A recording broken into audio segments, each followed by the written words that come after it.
Hello and welcome to money 9। आप देख रहे हैं personal finance bulletin money time. मैं हूं आपके साथ मीनू शर्मा और इस बुलेटिन में मैं आपको बताऊंगी आपकी जेब और जिंदगी पर असर डालने वाली पर्सनल फाइनेंस, बिजनेस और पॉलिसी से जुड़ी तमाम बड़ी खबरें।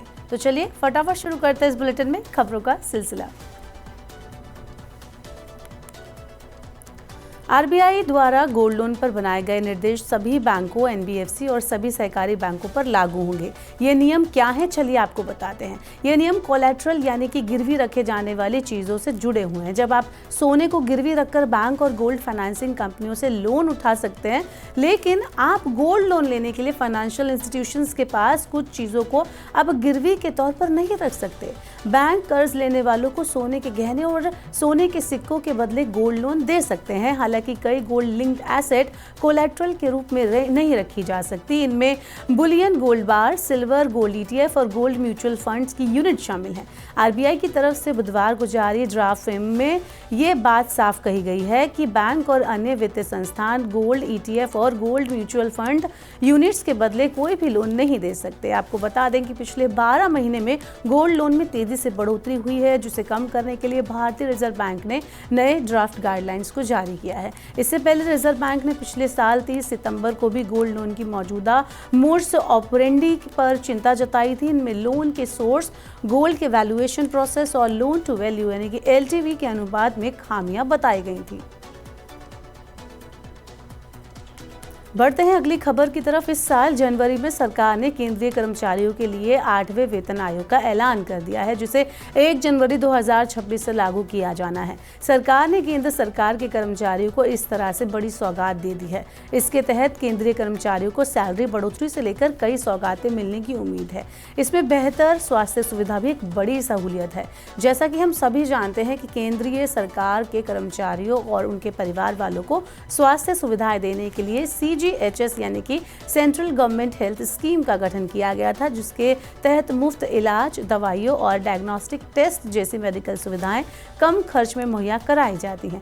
लेकिन अब 8वें वेतन आयोग के लागू होने के साथ ही इसमें भी तब्दीली की जा रही है और इसकी बात सामने आई है, जिसके तहत कर्मचारी और उनके परिवार को और बेहतर हेल्थ केयर सुविधा दी जाएगी। जब से जनवरी 2025 में केंद्र सरकार ने 8वां वेतन आयोग को बनाने की घोषणा की है, तब से लोगों को सिर्फ वेतन और पेंशन बढ़ने का अनुमान है। लेकिन आपको बता दें कि इस आयोग का दायरा इससे कहीं बड़ा होता है। ये आयोग सैलरी, पेंशन, सरकारी भत्तों, सुविधाओं के साथ साथ कर्मचारियों को बेहतर स्वास्थ्य सुविधा की भी समीक्षा करता है। ऐसे में माना जा रहा है कि इस पे कमीशन के साथ सरकार अपनी कई सालों से चली आ रही स्वास्थ्य स्कीम CGHS में बदलाव करने की योजना बना रही है, ताकि इसे और ज्यादा बेहतर बनाया जा सके। चलिए बुलेटिन में अब बात करते हैं आज की बड़ी खबर की। अगर आप विदेश भी जाते रहते हैं और ये खबर आपने मिस कर दी, तो आपने बहुत बड़ी खबर मिस कर दी है, क्योंकि national payment corporation of India यानी NPCI ने 8 अप्रैल 2025 को एक नया सर्कुलर जारी किया है। सर्कुलर QR कोड से होने वाले अंतर्राष्ट्रीय UPI भुगतान पर असर डालेगा। अब QR कोड स्कैन करके विदेशों में भुगतान करना आसान नहीं होगा। ये नियम 4 अप्रैल 2025 से लागू हो गया है। NPCI के अनुसार QR शेयर एंड पे सुविधा अब UPI ग्लोबल P2M यानी पर्सन टू मर्चेंट लेन देन के लिए उपलब्ध नहीं होगी। पेयर PSP को यह सुनिश्चित करना होगा कि प्लेयर UPI ऐसे पहचानेंगे, जिसका मतलब ये होगा कि आप QR कोड शेयर करके विदेशों में भुगतान नहीं कर पाएंगे। इससे आसान तरीके से अगर आपको मैं समझाऊं, तो मान लीजिए आप विदेश में किसी दुकान से कुछ खरीदारी कर रहे हैं, तो आपको भुगतान के लिए QR कोड वो अगर भेजेंगे, तो आप उस QR कोड को अपने फ़ोन से सेव करके उस पर पेमेंट नहीं कर पाएंगे। अगर आप उस QR कोड को स्कैन करते हैं, तो आप भुगतान नहीं कर पाएंगे।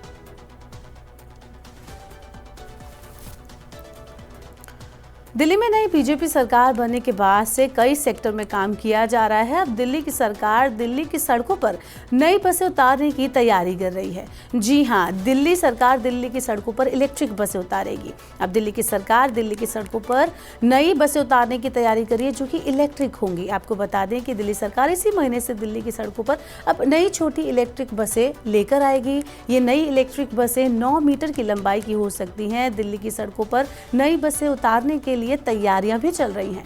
बस निर्माता कंपनियों और ऑपरेटर्स को बसों के परिचालन की पूरी तरह से तैयार रहने के भी निर्देश दे रहे हैं। आपको बता दें कि दिल्ली में पिछली सरकार इन छोटी बसों को मोहल्ला बसों के नाम से चलाने वाली थी, लेकिन नई दिल्ली सरकार इन बसों को नया नाम देने वाली है। दिल्ली में 300 नई इलेक्ट्रिक बसें आ चुकी हैं। इन बसों में से 180 बसें चलने के लिए एकदम तैयार हैं। आने वाले कुछ दिनों में इन बसों का परिचालन भी शुरू हो जाएगा।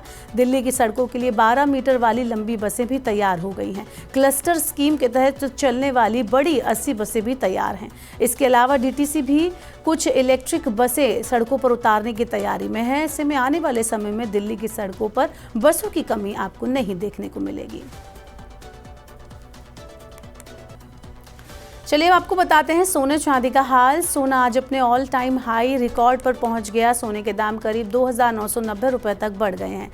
India Boolean and jewellers association के मुताबिक 10 ग्राम 24 कैरेट सोने की कीमत 2,913 रुपये बढ़कर 93,074 रुपये पर पहुंच गई, जो पहले 90,161 रुपये थी। वहीं 1 किलो चांदी की कीमत आज 1,958 रुपये बढ़कर 92,627 रुपये प्रति किलो हो गई, जो पहले 90,669 रुपये प्रति किलो पर थी।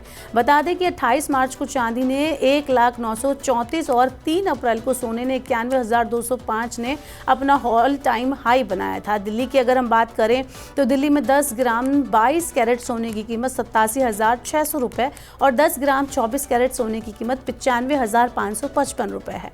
अमेरिका की टैरिफ पॉलिसी की वजह से ट्रेड वॉर का खतरा बढ़ गया है, साथ ही ग्लोबल मंदी की आशंका भी बढ़ गई है। ऐसे में लोग सोने में निवेश बढ़ा रहे हैं, क्योंकि मंदी के समय सोने को सुरक्षित निवेश के रूप में देखा जाता है। डॉलर के मुकाबले रुपए के कमजोर होने से सोने की कीमतों में तेजी देखी गई। इस साल लगभग 4% की गिरावट रुपए में आई है, जिससे सोने की कीमतों पर दबाव बढ़ा है। शादियों का मौसम नजदीक आने से सोने के गहनों की मांग भी बढ़ रही है। चलिए वक्त हो गया अब शेयर मार्केट अपडेट का। आप तो को देते हैं बाजार का हाल। शुक्रवार यानी कि आज 30 शेयरों वाला बीएसई सेंसेक्स 1310.11 अंक यानी कि 1.77% उछलकर 75,157.26 अंक पर बंद हुआ। कारोबार के दौरान ये 1,620.818 अंक पर और यानी कि 2.19% बढ़कर 75,467.33 अंक के स्तर पर भी बंद हुआ। दूसरी ओर एनएसई निफ्टी की अगर हम बात करें तो 429.40 अंक यानी कि 1.92% ये बढ़कर 22,828.55 अंक पर पहुंच गया। अमेरिका की ओर से दुनिया भर के देशों के खिलाफ लगाए गए जवाबी टैरिफ को इस साल 9 जुलाई तक टालने के बाद घरेलू शेयर बाजार में हफ्ते के आखिरी कारोबारी दिन रिकवरी देखी गई। शुक्रवार को यानी आज बेंचमार्क सेंसेक्स 1,310 अंक चढ़कर बंद हुआ। दूसरी तरफ निफ्टी 22,900 के स्तर से ऊपर पहुंच गया।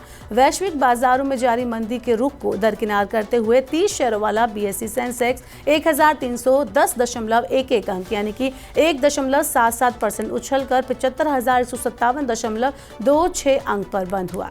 कारोबार के दौरान ये 1,620.18 अंक यानी कि 2.19% बढ़कर 75,467.33 अंक के स्तर पर बंद हुआ। एनएसई की बात करें तो निफ्टी 429.40 अंक यानी कि 1.92% बढ़कर 22,828.55 अंक पर बंद हुआ। दिन भर के कारोबार में बेंचमार्क 524.75 अंक यानी कि 2.34% बढ़कर 22,923.90 अंक पर पहुंच गया। अगली खबर की तरफ बढ़ते हैं। टेक दिग्गज गूगल ने अपने प्लेटफॉर्म और डिवाइस डिवीजन से सैकड़ों कर्मचारियों की छटनी की है। एंड्रॉयड सॉफ्टवेयर, पिक्सल फोन और क्रोम ब्राउजर्स के लिए काम करने वाली टीम को निकाला गया है। ये छटनी ऐसे टाइम पर की गई है जब गूगल ने इस साल जनवरी में इसी यूनिट के कर्मचारियों को स्वैच्छिक रूप से नौकरी छोड़ने का प्रस्ताव दिया था। द इन्फॉर्मेशन की रिपोर्ट के अनुसार गूगल के प्रवक्ता ने पुष्टि की है कि पिछले साल अपने प्लेटफॉर्म और डिवाइस टीमों के विलय के बाद कंपनी ज्यादा कुशलता और तेजी से काम कर रही है। रिपोर्ट में कहा गया है कि इस प्रयास के तहत इसने पहले की पेशकश की गई है। स्वैच्छिक निकास कार्यक्रम के अलावा कुछ नौकरियों में कटौती भी की गई है। गूगल ने कहा, हालांकि प्रभावित भूमिकाओं की सटीक संख्या का खुलासा नहीं किया गया, लेकिन ये कदम संचालन को सुव्यवस्थित करने और खर्चों को कम करने के लिए गूगल के व्यापक रणनीति को दर्शाता है। कई दूसरे टेक दिग्गजों की तरह कंपनी बदलती व्यावसायिक जरूरतों और बाजार की सिचुएशन को देखते हुए अपनी टीम संरचनाओं की समीक्षा कर रही है। बढ़ते हैं अगली खबर की तरफ। ट्राई के आदेशों का असर दिखने लगा है। टेलीकॉम कंपनियां एयरटेल, जियो और वोडाफोन आइडिया ने अपने 5G, 4G और 2G कवरेज मैप को वेबसाइट और ऐप पर पब्लिश कर दिया है। दूरसंचार नियामक ने पिछले दिनों टेलीकॉम कंपनियों को नेटवर्क कवरेज मैप अपनी वेबसाइट और ऐप पर पब्लिश करने के निर्देश दिए थे ताकि यूजर्स को ऑपरेटर चुनने में दिक्कत ना हो। MNP के नियमों के मुताबिक मोबाइल यूजर नया सिम खरीदने के 90 दिनों के बाद ही किसी दूसरे ऑपरेटर में अपना नंबर पोर्ट करा सकते हैं। सिम खरीदते टाइम पर यूजर्स को पता नहीं रहता कि उनके एरिया में किस टेलीकॉम ऑपरेटर का नेटवर्क ज्यादा अच्छा आता है और किसका नहीं आता। दूरसंचार नियामक ने यूजर्स की इस दिक्कत को देखते हुए पिछले दिनों टेलीकॉम कंपनियों को अपनी नेटवर्क कवरेज का डिटेल मैप वेबसाइट या ऐप पर पब्लिश करने के निर्देश दिए थे। ट्राई ने पिछले साल अगस्त में लैंडलाइन, मोबाइल और ब्रॉडबैंड सर्विस क्वालिटी नॉर्म्स को रिवाइज किया था। दूरसंचार नियामक ने टेलीकॉम ऑपरेटर्स को जियोपॉलिटिकल नेटवर्क कवरेज मैप को वेबसाइट पर पब्लिश करने के आदेश दिए थे। इस मैप में कहां वायरलेस वॉइस या ब्रॉडबैंड सर्विस अवेलेबल है, ये यूजर्स को पता चल जाएगी। तो फिलहाल के लिए मनी टाइम में इतना ही। वक्त हो गया आपसे विदा लेने का। अब आपसे होगी मंगलवार को मुलाकात।